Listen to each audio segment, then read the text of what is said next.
또 다시 봄이 왔네요. 봄만 오면 아팠던 추억보다는 좋은 추억이 더 떠오르는 것 같습니다. 만개한 벚꽃을 보면 기억의 한 구석이 채워지는 느낌이 들어서요. 그치만 제가 겪은 2년의 결혼 생활은 마냥 봄날은 아니었네요. 제가 하고 싶은 일이 뭔지는 몰랐지만 그래도 제가 뭔가를 하고 싶을 때 방해받지 않기 위해 공부를 참 열심히 했습니다. 그렇게 초, 중, 고 시절 별 추억도 없이 공부만 하고 지냈어요. 보상이라도 받듯 남들이 다 부러워하는 학교에 진학을 했죠. 20살에 대학교를 입학해 모든 게 낯설고 새롭고 신기할 때 남편을 만났습니다. 우리 과의 학회장이라며 인사하던 그 사람은 그냥 그때 저한테는 너무 큰 사람처럼 느껴졌어요. 보면 볼수록 너무 멋있고 제 마음에 들어서 마음에 품기 시작했습니다. 중학교 때 국어 선생님을 좋아하며 혼자 가슴앓이 하며 좋아했던 그때의 그런 기분이었죠. 제 마음을 표현하진 않았지만 어떻게 다였는지 그 사람은 먼저 다가와 주었고 제 생애 처음으로 연애란 걸 하게 되었습니다.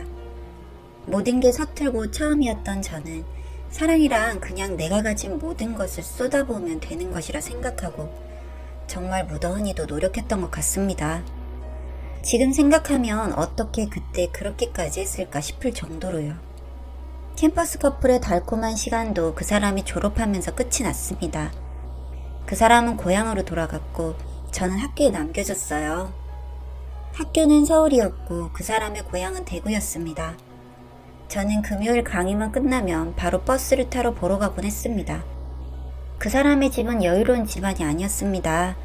3남매의 막내였고 형은 변리사 시험, 누나는 임용고시, 뭐 완전 공부에 목숨을 건 집안이었죠. 왜 그렇게 그 사람이 학교 생활을 열심히 했는지 이해가 되었습니다. 그에 반해 저희 집안은 여유가 있었습니다. 서울의 재개발 사업 때 부를 축적하게 된 것으로 압니다. 그렇게 여유가 있던 저는 늘 찾아가서 정말 물심양면으로 옆에서 도왔습니다.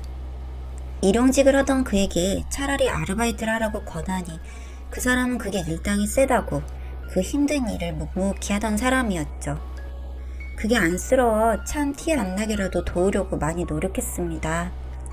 혹여나 자존심 상하다 생각할까 도움을 주는 제가 이 고민 저 고민이 많았네요. 그렇게 매주 대구에 가서 지내고 붙어있다 보니 뜻하지 않게 임신을 하게 되었습니다. 성적으로는 많이 무지했던 제가 그 사람의 말만 믿고 그냥 방치한 것이 임신으로 이어졌습니다. 그렇다고 사랑하는 사람의 아이를 지우고 싶진 않았습니다. 울고불고 정말 어린아이 떼쓰듯 우겨서 결혼을 하게 되었습니다. 저희 부모님께서 집도 해주시고 매달 생활비까지 챙겨주셨습니다. 저는 학교도 마치지 못한 채 도망치듯 휴학을 했고 그 와중에도 매일매일 같이 있을 수 있다는 사실이 너무너무 행복했었죠. 그렇게 10개월이 흐를 즈음에 그 사람은 대기업에 취직했습니다. 원래 머리도 비상했고 학교 생활도 열심히 했던 사람. 그리고 정말 뭘 하든 항상 절실한 마음으로 했던 그였기에 뭔가 해낼 거란 생각은 했었습니다. 그렇게 제 지난 날들이 다 보상받는 기분이었고 너무나 행복했었어요. 그 사람과 저에게는 별 문제가 없었습니다. 늘 사이 좋았고 싸운 적도 손에 꼽습니다. 그런데 결혼을 하고 남편이 취직을 하고 나니 저의 둘만의 문제가 아닌 다른 문제들이 불거지기 시작했습니다. 취직하기 전까지 저희 부모님의 도움을 받으며 생활할 때는 정말 아무 말도 하지 않던 시댁에서 좋은 직장에 취직을 하고 나니 조금씩 간섭을 하기 시작했습니다. 그리고 요구하는 것들이 많아졌습니다. 주말에 내려와라. 친척들 모임이다. 거기까진 좋았습니다. 그런데 막상 가면 늘 아들 자랑.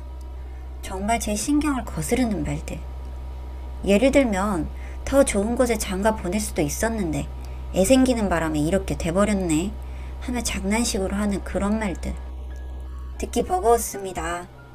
그중 가장 참기 힘들었던 것은 부모님을 욕보이는 일이었습니다. 유명하진 않지만 작가이신 시아버지, 공부하는 첫째, 둘째, 그리고 대기업에 취직한 남편까지 약간 학문의 집안이라는 자부심이 굉장히 강했습니다. 저희 부모님 두 분 다 대학교도 못 나오셨고 엄마는 고등학교도 졸업하지 못했습니다. 그런 것을 가지고 때 잘 만나서 돈 좀 번 졸부라고 표현을 하셨었죠. 특히나 신우이의 질투는 극에 달아 저에게 여자가 칠칠치 못하게 관리를 못해서 임신했다는 소리까지 했더랬죠. 내가 너였으면 벌써 박사는 되었겠다. 뭐 이런 류의 말은 기본이었고요. 제 부모님은 저희와 가까이 살았기 때문에 제 이런 사정을 대충 알고 계셨습니다. 그럼 그 화살은 남편에게로 돌아갔죠. 얘가 자네한테 어떻게 했는데 시댁에서 이런 괄시를 받게 하냐고요. 그럼 남편은 더 노력하겠습니다. 라는 말만 반복할 뿐이었습니다. 속으론 많이 스트레스가 쌓였을 겁니다.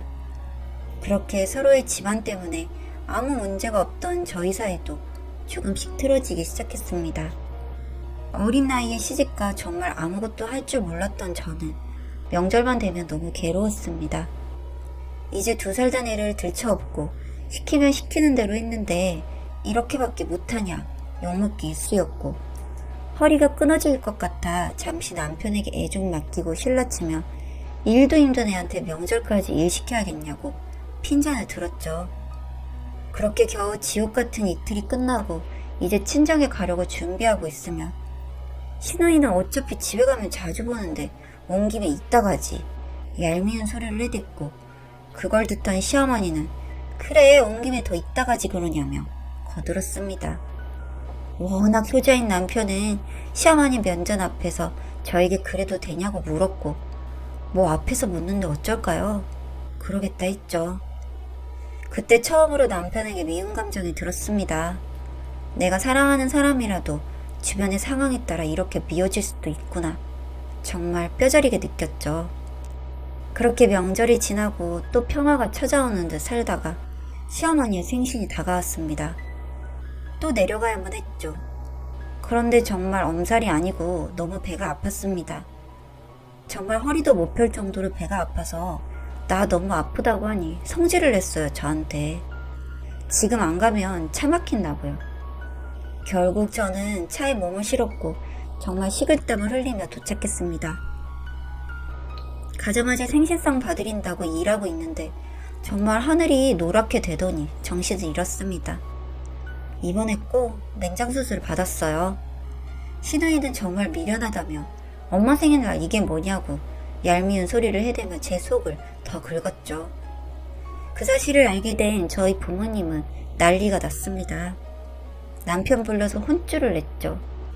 평생 귀하게만 키운 애, 자네가 귀하게 대해주겠다 약속해서 아무것도 가진 것 없는 곳에 시집 보냈더니 이런 꼴이 뭐냐고요. 그런데 그 아무것도 없는 곳이라는 말에 남편이 이성을 놓아버리고 대들어버렸습니다. 결국 집안 싸움으로 이어졌고 그 사람은 그런 와중에 저한테 대못을 박았습니다. 너 아니었어도 나는 잘 됐을 거라고요. 너 때문에 발목 잡힌 거라고요. 그 말을 듣는데 평소 같았으면 눈물부터 났겠지만 눈물도 안 났습니다. 그냥 알겠다고 했죠. 짐 싸서 나가라고요. 제 명의의 집이었으니까요. 그랬더니 또 돈 있는 걸로 유세한다며 나가버렸습니다.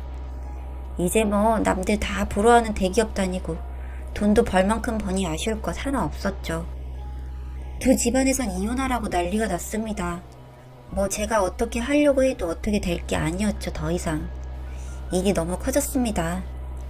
아직 사랑하는데 이혼해야 하나 싶었지만 저 또한 상처를 너무 받았기에 그러기로 마음 먹었습니다. 그리고 제 돈으로 한 모든 것들 다 수거했습니다. 집이며 차며 그렇게 치사하게 나오면 양육권은 자기가 가진다고 하더니 키울 길이 깜깜했던지 나중엔 애까지 주더군요.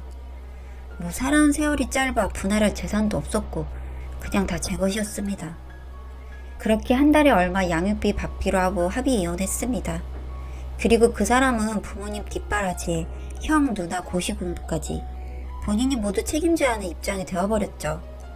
월급 받고 저한테 생활비라며 매달 150씩 주던 게 다였던 몰래 시댁에 돈 다 갖다 바치는 거 알고 있었지만 그치만 그냥 눈 감았었죠.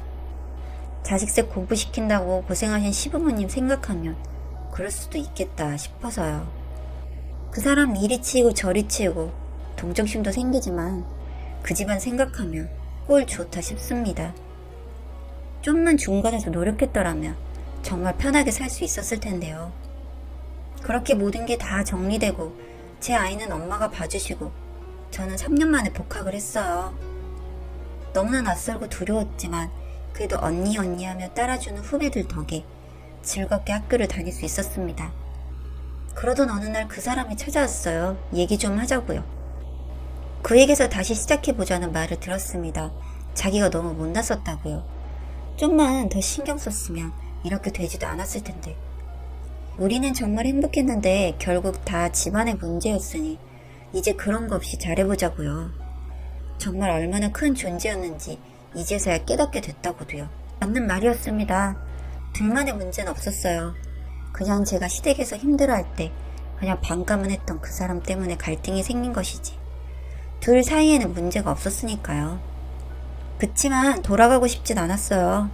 딸에게는 미안하긴 하지만 학교도 다시 다니고 제 생활을 찾으니 너무 미련하게 제 자신을 던져가며 사랑했던 날들이 후회로 다가왔으니까요.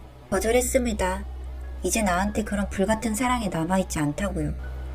그렇게 세상 다 잃은 듯 알겠다고 하며 걸어가는 뒷모습. 안 돼 보이긴 했지만 제 선택에 후회는 없을 것 같습니다. 다시 봄이네요. 제 첫사랑이 시작됐던 그 봄. 괴로웠던 2년보단 행복했던 그 시절만 생각하고 마음에 품고 살아가려 합니다. 많이 응원해주세요.